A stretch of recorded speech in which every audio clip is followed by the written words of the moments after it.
इस तजुर्बे में हम एक इस्तवाना नुमा डिब्बे और एक मखरूद के दरमियानी ताल्लुक़ को देखेंगे। इसके लिए आपको एक फिल्म रील की डब्बी, एक टेट्रा पैक, थोड़ा सा टेप और एक कैंची दरकार होगी। पहले जो टेट्रा पैक या फ्रूटी का डब्बा होता है, इसका 5 सम निस्फ कुत्र का दायरा बनाएं और इसमें 108 का एक जाविया पहले कलम से बनाएं और इसे काट लें।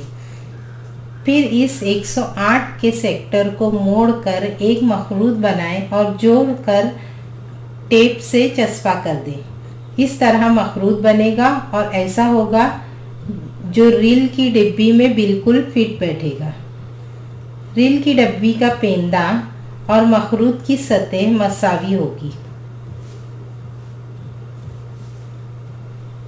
अब इस इस्तवाना नुमा डिब्बी और मखरूद के दरमियान में क्या ताल्लुक़ है ये देखेंगे।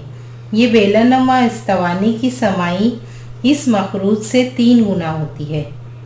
एक बार भरें तो 1/3, 2 बार डालें तो 2/3 और तीसरी मर्तबा डिब्बी मुकम्मल भर जाएगी।